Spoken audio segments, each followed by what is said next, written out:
Hola, bienvenidos al portal del Villegas.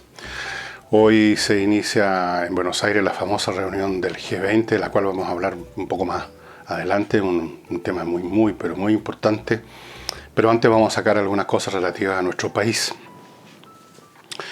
Un órgano fiscalizador del Congreso descubrió que se estaban pagando en exceso viáticos a congresales que son de provincia y que se les da un viático, que es más de 80 lucas diarias, sino cómo pueden vivir si solo ganan 15 palos, 12 palos. Entonces hay que darles un viático extra para cuando viajan a Valparaíso.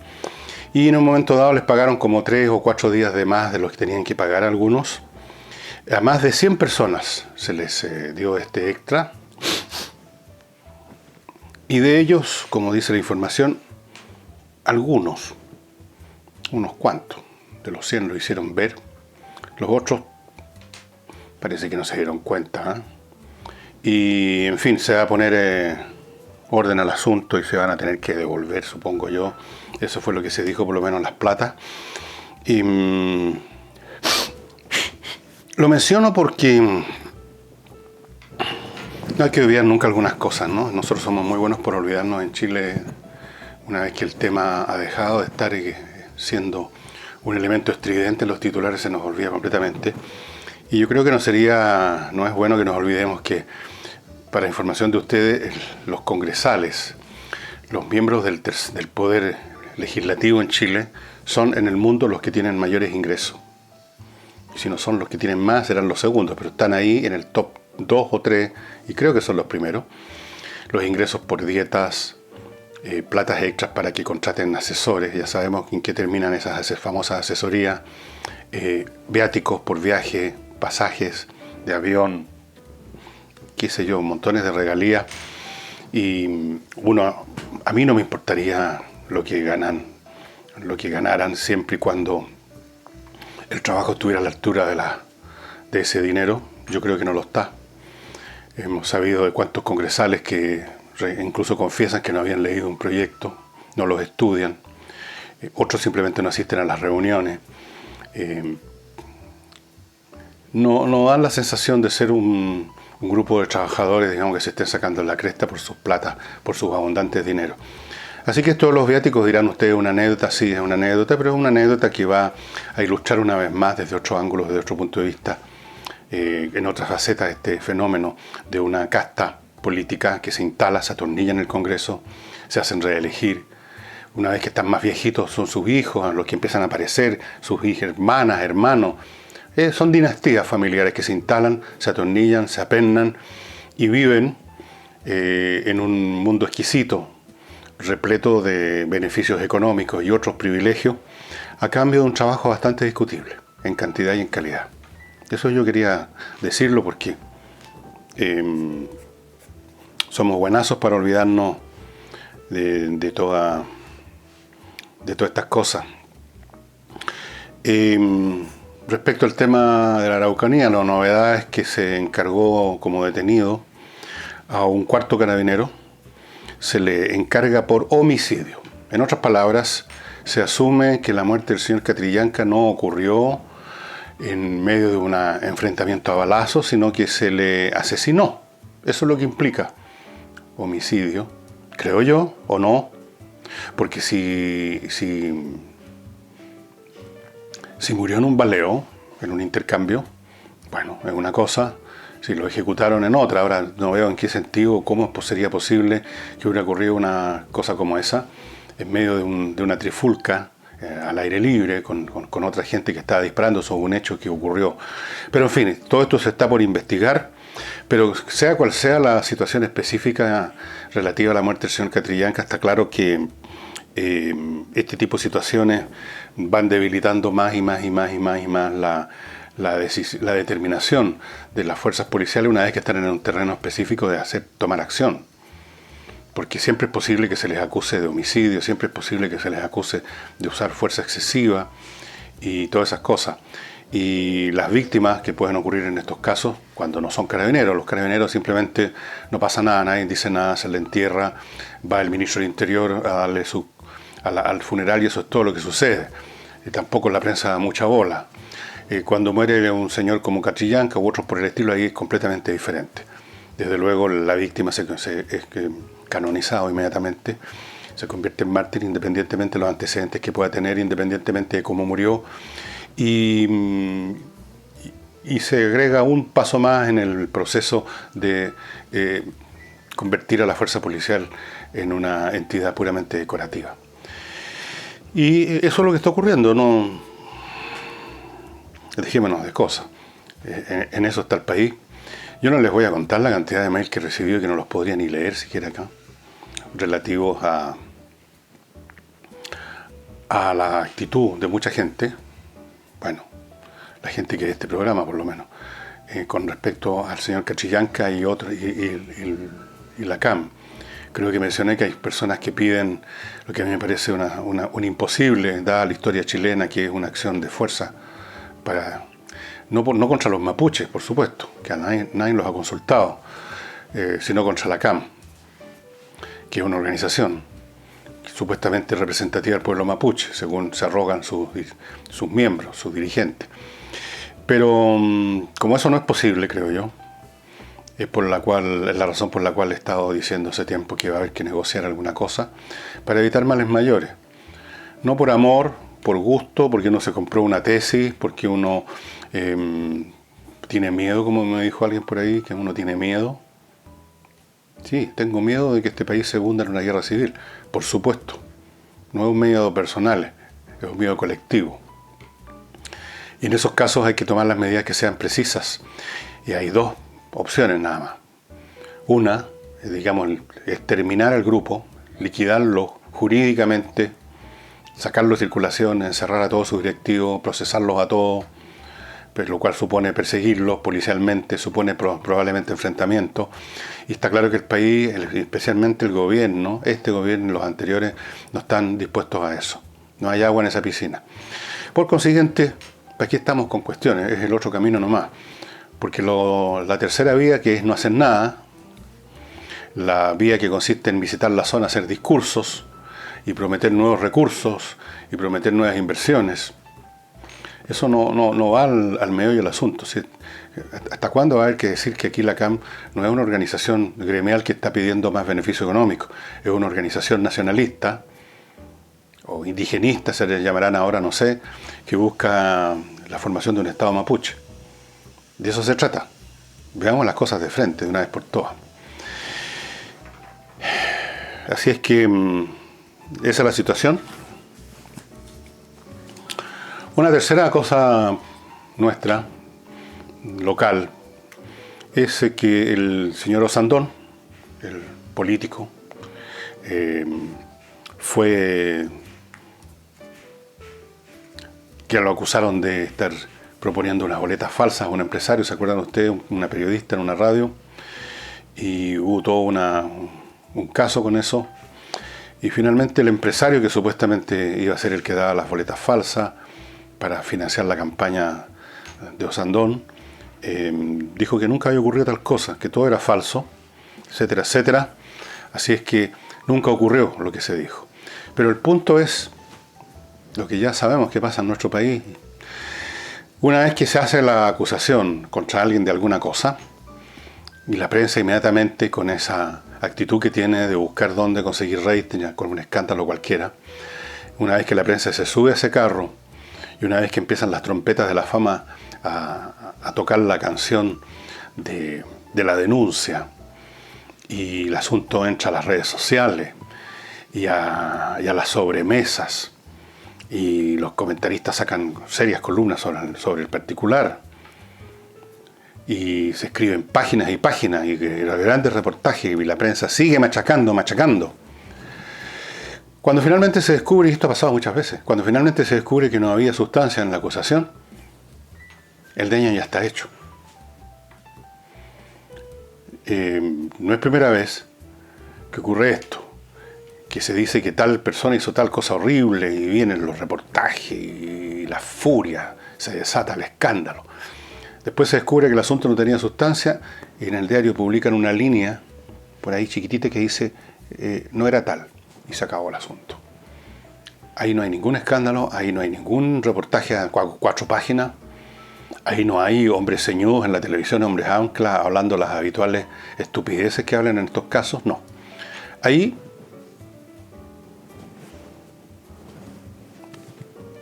frunciditos. El daño está hecho. El daño está hecho. Ya Osandón probablemente ya recibió todas las andanadas de caca que se suelen disparar en estos casos. Yo sé lo que significan estas cuestiones. Porque en estas ocasiones, ese resentimiento parido que tiene mucha gente contra los demás, contra gente conocida particularmente, ese resentimiento nacido de sus propias frustraciones, sus pequeñeces, de sus envidias, de sus odios particulares. Una vez que encuentran una oportunidad de tirarse al cogote de ese blanco, que hasta ese momento era un blanco secreto, era un objeto de fantasía destructiva. Cómo me gustaría tirarle la camioneta encima, ese infeliz. Pero todo pasaba dentro de la cabeza. Incluso si se topaban personalmente eran capaces, yo también conozco ese fenómeno, de decirte buenos días, sonreírte. Pero si se da la oportunidad, y una oportunidad que además parece legítima, todo el mundo dice que fulano de tal es tal cosa. Están acusando en un medio, no es un rumor, no. Lo dice el diario, lo dice la radio. Que Osandón estaba dando boletas falsas. Entonces, qué día maravilloso ese cuando se abren las compuertas del odio y cuando uno puede salir corriendo a la calle a colgar a alguien legítimamente. Y entonces después, que pasa todo y sale esta aclaración en un rincón de la página, no era cierto. La víctima ya fue colgada, ya está pendiendo así como esos cadáveres que dejaban en el siglo XVI, XVII en Europa, cuando mataban a un forajido y los dejaban a los ahorcados colgando a los árboles hasta que se los comían los pájaros, como un medio para amedrentar a otros posibles ladrones. Claro, ya es tarde. Ya es tarde. Y antes de continuar, amigos, les quiero recordar, aquí les voy a mostrar un par de cositas, que Eternal Love tiene las argollas matrimoniales, los anillos de compromiso, todo ese tipo de cosas relacionadas con un compromiso entre un hombre y una mujer, o lo que sea, más hermosas de la plaza. Yo les podría mostrar aquí, tengo un folleto. Bueno, son, por ejemplo, esto. Miren, fíjense la mezcla bimetálico. Son realmente muy hermosos. Aquí tienen una caja con los anillos. ¿Y dónde están estos anillos? Con esta orfebrería de inspiración andaluza, podríamos decir, de ese mundo español impregnado de la cultura arábiga que se instaló en esa época en España, se instaló por muchos siglos, ustedes saben, hasta la Reconquista. En Eternal Love, que es esta tienda que está en el Mall Plaza Los Dominicos, en Las Condes. Ahí encuentran todo tipo de joyas, por supuesto, pero hoy día quiero hacerles hincapié en las argollas matrimoniales, en los anillos de compromiso, en toda la joyería que se relaciona y se asocia con una ocasión tan especial como es condenarse a un matrimonio, no, como es comprometerse para un matrimonio, o algunas personas que ya están casadas hace mucho tiempo renuevan sus votos o se cambian los anillos por último porque se les da la gana. Y bueno, yo les sugiero que vayan a ver los hermosísimos anillos distintos que hay en Eternal Love. Y por supuesto ustedes pueden ver estas cosas que yo les mostré muy a la pasada en el folleto en el sitio web de ellos, que es eternallove.cl. Me imagino que están viendo a mi izquierda los datos. eternallove.cl.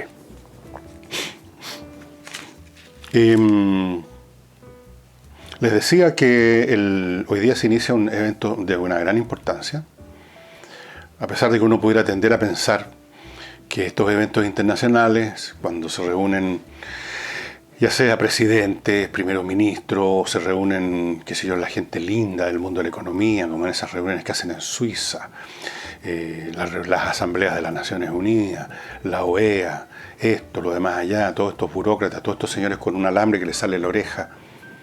Uno podría pensar que, bueno, que todos estos eventos son bastante inútiles, que no se concreta nada, y yo creo que en muchos casos tienen ustedes toda la razón. Por ejemplo, y lo ilustro con lo siguiente, ustedes son testigos de la cantidad de reuniones internacionales que han habido en relación al medio ambiente, donde se firman acuerdos, el acuerdo de París, el acuerdo de el acuerdo de Maya, no sé cuántos acuerdos se han firmado, hubo otras reuniones en Tokio. ¿Y sabían ustedes que este año se superó el récord de emisión de dióxido de carbono en la atmósfera? Con todo lo que se ha firmado, no es que se haya estabilizado, no es que haya bajado muy poco, que se haya cumplido muy poco la meta, no se ha cumplido nada. Simplemente el mundo está produciendo más dióxido de carbono que el año pasado y el antepasado. Ese es el efecto que tienen estas reuniones internacionales con burócratas con el alambre saliéndoles por la oreja. Y está firma. O sea, claro. Pero en este caso de la G20 es muy importante, porque aquí no se trata simplemente de una reunión más para intercambiar vaciedades y seguir justificando la vida privilegiada que tienen todos estos funcionarios internacionales, a los cuales se sumó nuestra ex presidenta de la República, la alta comisionada de las Naciones Unidas para los Derechos Humanos, que todavía está en veremos el asunto de su viaje y su invitación a Venezuela. Una invitación para que ella vea. ¿Cuántos tarros de atún hay ahí en el estante del supermercado joven? Quedan 3, señora. Ah, bueno, pero bueno, algo es algo, ¿eh? Ya estaban exagerando los yanquis, los fascistas, y que no había nada aquí en este país. Bueno, en esta reunión se van a encontrar el emperador Xin de la China, que ha modificado la constitución y toda la estructura política de su país para permitirle reelegirse eternamente, al estilo de Evo Morales, no sé quién copió quién ahí, y Trump. Y les voy a recordar a ustedes a un historiador de hace unos 2400 años atrás.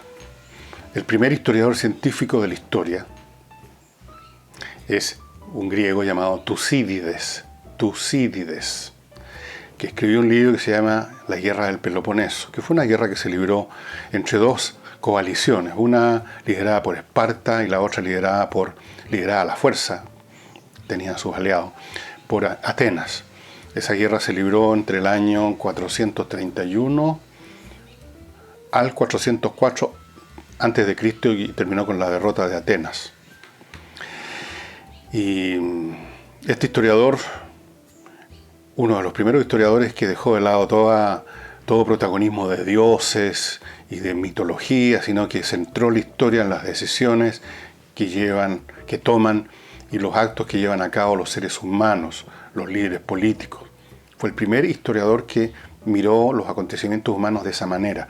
Incluso el supuesto padre de la historia, que es Heródoto, que lo precedió por un tiempo y que inspiró su libro llamado Historias, de ahí viene el nombre de la historia, en las historias de él, que se inspiró en las guerras médicas, la guerra de los griegos contra los persas. Fue un tremendo historiador, pero habían en él elementos medio en chunga de repente, de dioses interviniendo, haciendo así, pero igual. Tucídides no se permitió ni siquiera un chiste con eso. Y haciendo un análisis del porqué de la guerra, Tucídides estableció un principio que hasta el día de hoy parece ser completamente válido y que dice que cuando una potencia emergente se entra en colisión con una potencia que está instalada ya en el poder, estamos hablando en una zona o en el mundo en su conjunto, se produce una guerra. En el caso de la guerra del Peloponeso, Esparta, que se sentía líder, que se sentía el poder, sobre todo militar más importante de Grecia, vio con miedo el ascenso económico, comercial y político de Atenas. Y se generaron las condiciones para la guerra del Peloponeso, que fue detonada por un tercero, por una situación externa que llevó a que empezaran a materializarse las alianzas que tenían unos con otros y que finalmente se fueran a las manos los atenienses con los espartanos. Y ese principio de que una potencia emergente, importante, entra en colisión con una que ya está instalada, con un incumbente, se ha visto en muchas ocasiones. Los analistas del presente han estudiado guerras desde hace unos 500 años hasta esta fecha. Han estudiado 20 ocasiones en que un poder emergente se topó con un poder ya instalado, y de esas 20 ocasiones, 16 terminaron con guerra. Otro caso mucho más reciente para nosotros es la Primera Guerra Mundial. Un poder emergente que en Alemania, que estaba creciendo enormemente en el campo industrial, militar, científico, tecnológico, se topa con un líder político y militar y líder del mundo en ese momento establecido, que era Gran Bretaña, el Reino Unido. Y se ha visto, como les digo, en muchas ocasiones, y a ese fenómeno los analistas del presente lo llaman la trampa de Tucídides, porque es como una trampa en que caen las naciones. Hay un poder que está instalado, dueño y señor del mundo, en este caso Estados Unidos, la superpotencia más grande, con el ejército y la capacidad militar más grande, con sus naves recorriendo los océanos de toda la Tierra, de todo el planeta, con bases por todos lados. Y de súbito emerge este país que empieza a hacerle collera en todos los planos. La expansión, el crecimiento de China ha sido increíble. Les voy a dar una sola cifra para que ustedes aquilaten la rapidez, la enormidad del cambio. Hace 40 años, en 1976, por ahí, o 78, 76, 78, el 90% de la población china, el 90% de, en esa época, 1.000 millones de habitantes, ganaba menos de $2 diarios. Esos eran sus ingresos. O sea, vivían en la extrema pobreza. El 90% de la población ganaba menos de $2. Hoy, en el 2018, el 1% de la población china gana menos de $2. Claro, uno se preguntará así, ok, pero ¿cuántos ganan $3? Que no es mucho más, o 4 o 5, seguramente muchos millones. Así que habría que matizar un poco esa estadística que da un analista. $2 por supuesto ya no ganan, pero a lo mejor ganan $2.50 y ya por lo tanto salen del 1%, pero no sabemos en qué lugar quedan de la tabla. Pero de todas formas el cambio ha sido enorme, la capacidad militar, tecnológica china, ya sea por sus propios desarrollos o copiando como loco tecnologías rusas, tecnologías yanqui, europeas, haciendo sus propios desarrollos, porque mal que mal tienen millones de científicos e ingenieros. Tienen una enorme masa crítica humana y son capaces de cosas por su propia cuenta. Sí, claro que copian, todo el mundo copia de hecho. La ciencia y la tecnología es en gran parte un asunto de tomar lo que otros han hecho. No se empieza todas las veces de cero, sería absurdo. Así que eso de copiar también hay que verlo desde ese punto de vista. Claro que hay formas y formas de copiar. Una cosa es simplemente usar tecnologías que están a la vista de todo el mundo, y por supuesto uno las usa y las mejora, y otra cosa es ir a robar en la oscuridad de la noche de una caja fuerte un plano. Y los chinos han hecho bastante de eso. Pero como sea, el resultado es el mismo. China es una tremenda potencia y está expandiendo, se está dejando de estar encerrada dentro de su subcontinente, como lo hizo por siglos de los siglos China, y está empezando a extenderse, pretende soberanía sobre el mar de la China, está haciendo negocios, inversiones y préstamos a regiones del África, donde nos cuesta mucho comprar a los líderes de estos países africanos de los cuales hablamos el otro día. Están metiéndose en Chile, se están metiendo en todos lados. Entonces, la pregunta que se hacen los analistas, ¿eso va a terminar en la trampa de Tucídides? Un momento para comerciales y continuamos. Les quiero recordar, estimados amigos, que estamos entrando en la fase ya de frentón de los calores altos, asfixiantes, y este es el momento entonces de ponerse en contacto con Climo, esta empresa tecnológica chilena, premiada el año pasado por sus innovaciones, que le instala donde usted quiera, su casa, oficina, fábrica, local comercial, de cualquier recinto. Le instala 1, 2, 3 los aparatos que usted quiera, como están viendo a mi izquierda. Todos ellos son activados por energía eléctrica y consumen muy poco. Están conectados a internet para que usted los pueda controlar de cualquier parte del mundo y para que la empresa los pueda mantener monitoreados, los monitoree, mantenga funcionando en su peak de eficiencia. Entregan frío o calor a gusto suyo, la temperatura que usted quiera, frescor, calor, intermedio, etc. Filtran el aire, mire, lo hacen todo, les falta les falta prepararle la comida nomás a estas máquinas. Y además, otra ventaja, usted no tiene que hacer una inversión fabulosa como usted se podrá imaginar, dado tal nivel de tecnología. No. Usted arrienda el servicio, usted arrienda el clima. Esa fue una de las innovaciones premiadas, porque nunca en el mundo se le había ocurrido a ninguna empresa arrendar este servicio. Y usted está viendo el precio, algo así como 25.000 y un poquito más, por equipo al mes. Si usted hace cálculos con papel y lápiz, calcula cuánto le cuesta, por ejemplo, en el invierno, mantener funcionando estos sistemas basados en la quema de combustibles, con todo lo que eso significa en peligros, olores, dependencia del camión de reparto, usted se da cuenta que es bastante más conveniente. Y en verano, bueno, no hay alternativa para esto. Los aires acondicionados convencionales no tienen nada que ver con esto, nada que ver en ningún sentido. Son ruidosos, hacen una sola cosa, no hacen todas las que hace esto, no están conectados a internet, son caros, hay que comprarlos. No. Esto es lo mejor, es la mejor solución. Así que yo les sugiero que se pongan en contacto con miclimo.com lo antes posible, porque la cola de gente que solicita el servicio y por lo tanto solicita la presencia, la asistencia del equipo de instalación, va alargándose. Y mientras más se alarga, más se demora usted en tener este beneficio extraordinario. Yo aquí en este momento, a pesar de que afuera ya hacen 28 grados, 27 grados, yo estoy aquí con mis 18 grados que me gustan a mí, feliz de la vida. Así es que, miclimo.com. Y volviendo al tema que les estaba diciendo, hay bastantes libros ya que se han publicado sobre esto de la trampa de Tucídides y qué va a pasar en este enfrentamiento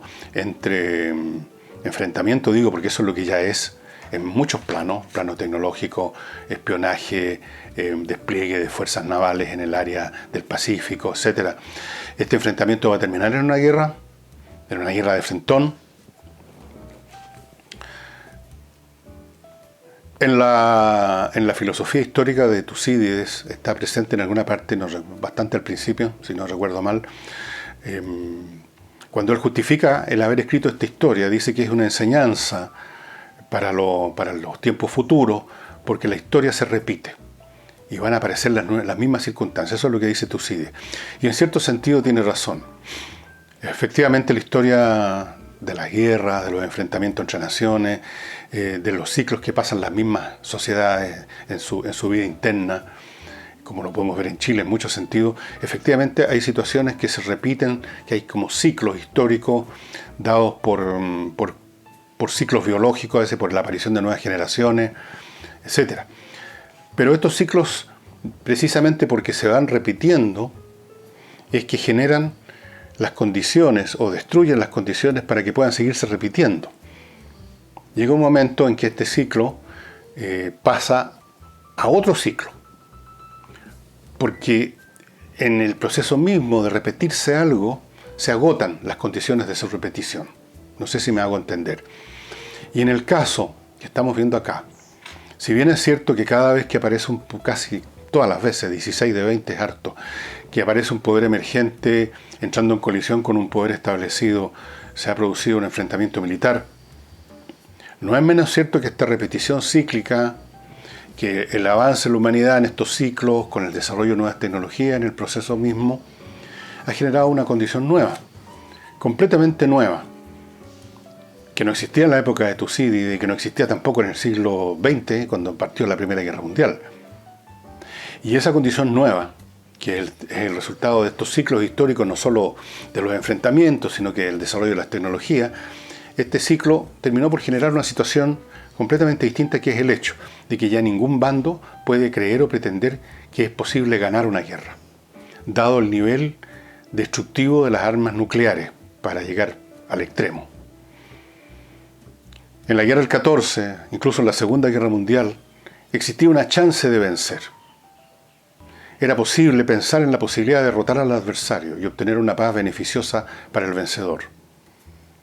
La Primera Guerra Mundial, si ustedes estudian cualquiera de los muchísimos libros que se han escrito, está lleno de estudios sobre cómo los alemanes, el alto mando alemán, dirigido por un señor que se llamaba von Moltke, sobrino del von Moltke famoso, los cancilleres, distintas personalidades del mundo de la élite político-militar alemana, en esa época era el Imperio Alemán dirigido por el Kaiser Guillermo II, calculaban de que la guerra, si la iniciaban en tal momento, era posible ganarla. Si la iniciaban en otro momento, la iban a perder. Es decir, estaba todavía implícito en el cálculo de la guerra la situación vieja como el tiempo de que en una guerra hay un vencedor y un vencido. Y entonces la cuestión era, ¿cómo hacemos para que seamos nosotros los vencedores? ¿Cuándo le iniciamos la guerra? ¿En qué circunstancias? Hoy en día ese cálculo no tiene sentido. Y por eso que no hubo guerra entre Rusia y Estados Unidos durante todo este periodo que va del año 47, 48 o 49, cuando los rusos consiguieron también una bomba atómica, hasta el día de hoy, porque ese cálculo de vencedores y vencidos ya no es posible. Incluso aunque, desde el punto de vista puramente material, un bando destruya más ciudades que el otro, el daño que sufre el vencedor es de tal magnitud que hace perder sentido a la palabra vencedor. Es la razón por la cual Estados Unidos, yo creo, no atacó a Corea del Norte. Porque Corea del Norte evidentemente habría sido vaporizada por Estados Unidos, eso no cabe ninguna duda. Pero no sin que antes los coreanos hubieran alcanzado quizás a poner siquiera un par de bombas nucleares en Estados Unidos. Y Estados Unidos no estaba dispuesto a la catástrofe de 10 o 20 millones de muertos más el envenenamiento del ámbito del medio ambiente, del aire, la destrucción económica. Es simplemente intolerable una situación como esa. Y eso es el elemento nuevo que podría salvarnos a todos, porque en el caso de un enfrentamiento China-Estados Unidos entramos todos al baile. Eso podría salvarnos de caer en la trampa de Tucídides. En algún sábado cultural voy a hablarles con más detalles de este gran pensador y historiador griego, y voy a hablarles de ese libro que es sumamente entretenido. Y hay libros sobre ese libro también que también son muy entretenidos, pero eso será en otra ocasión. Para mañana sábados culturales, les tengo un personaje muy interesante que varios de ustedes ya han adivinado, me lo han dicho en los mails, quién va a ser el hombre que vamos a tratar, y vamos a mostrar algunas cosas de él. Y por ahora, muchas gracias por su atención. Y no olviden que este programa lo pueden ver en el canal 31 Prime del grupo GTD, Telefónica del Sur. Si quieren verlo de nuevo el programa, hay gente que lo ve 2 veces, créanme. Lo pueden ver en pantalla ancha a las 8:30, de lunes a viernes a las 8:30, canal 31 Prime. Y pasamos la meta de los 500 en Patrón. Anoche estábamos creo que en 501. No saben todo lo que les agradezco los que se han sumado a esto, sin lo cual simplemente este programa no podría existir, así de simple. Así de simple. Tendría yo que estar, no sé, con una cortapluma saltando gente en las calles o algo por el estilo, para poder hacer andar esto. No estoy en edad ya de salir a cogotear. Así es que muchas gracias a todos y sigan mandándome mail. Anoche terminé como a las 11 contestando mail, pero lo hago con mucho gusto porque me encanta leer lo que ustedes me escriben, los comentarios, los juicios y el mucho material y las ideas que me mandan. Así es que, bueno, mañana entonces los espero en Sábados Culturales. Que tengan un buen día.